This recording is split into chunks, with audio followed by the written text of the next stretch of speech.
Kita ke informasi selanjutnya, pemirsa. Miris, seorang gadis berusia 15 tahun yang hendak mencari pekerjaan di Kupang, NTT, menjadi korban kekerasan seksual atau pemerkosaan terhadap dari 3 pemuda yang dilakukan secara bergilir, pemirsa. Ya, korban harus dirawat di Rumah Sakit Bayangkara akibat diperkosa 13 pemuda. Ya, Polsek Kelapa Lima Kupang, NTT berhasil mengamankan 7 orang tersangka. Dari 13 tersangka, pemirsa, yang diduga melakukan persetubuhan dan pencabulan, 7 tersangka persetubuhan dilakukan secara bergilir langsung digelandang ke ruang pemeriksaan dengan pengawalan anggota polisi bersenjata lengkap. Mereka dimintai keterangan.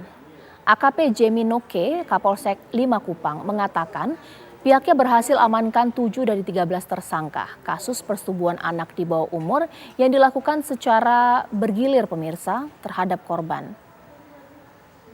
Korban sedang mendapatkan perawatan di Rumah Sakit Bayangkara Kupang. Para tersangka ini dalam pemeriksaan mengakui semua perbuatannya. Dari keterangan polisi diketahui korban hendak mencari pekerjaan di Kupang, lalu berkenalanlah dengan salah satu tersangka bernama Andi. Andi mengajak ke bengkel tempat kerja pelaku dan menginap di sana. Di tempat tambal ban itu pemerkosaan terjadi dan dilakukan juga oleh tersangka lainnya, pemirsa. 6 orang pelaku lainnya saat ini masih dalam pengejaran polisi.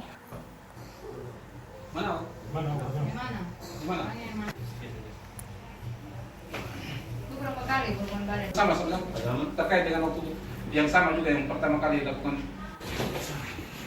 Ya, sekarang saya akan berbincang dengan AKP Jemi Noke, Kapolsek Kelapa Lima Kupang. Selamat malam, Pak Jemi. Selamat malam, Mbak.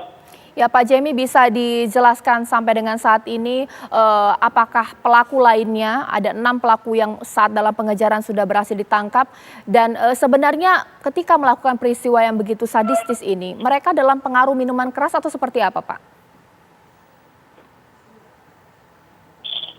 Baik, Mbak, jadi peristiwa itu terjadi perlu kami jelaskan karena itu terjadi beberapa kali mulai dari bulan Juni, jadi ada yang melaksanakannya tanpa dipengaruhi oleh minuman keras, ada juga pada saat kejadiannya lainnya mereka sementara dipengaruhi oleh minuman keras.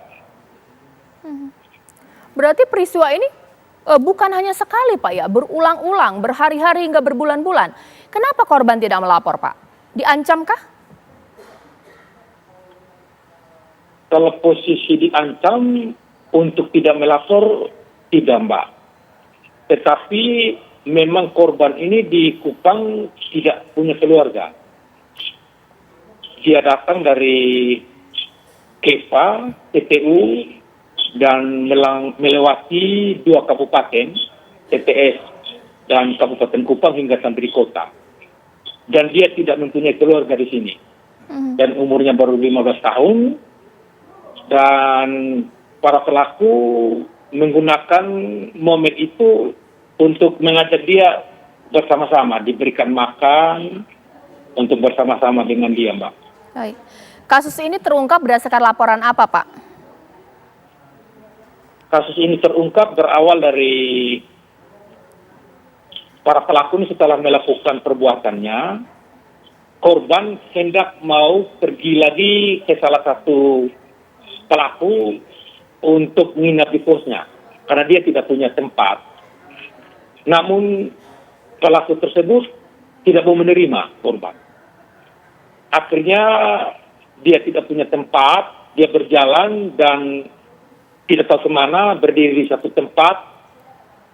Sekitar subuh ditemukan oleh warga dalam keadaan linglung, tidak tahu lagi kemana, sehingga warga bertanya, "Adi mau kemana?" Dia tidak bisa mengatakan apa-apa, sehingga datanglah banyak orang, dikira dia penjahat dan atau apalah dia. Akhirnya dibujuk-bujuk karena masih takut atau trauma. Dia menjelaskan bahwa saya tidak tahu mau kemana, tapi saya telah ditegur oleh para pelaku, begitu, Mbak. Baik.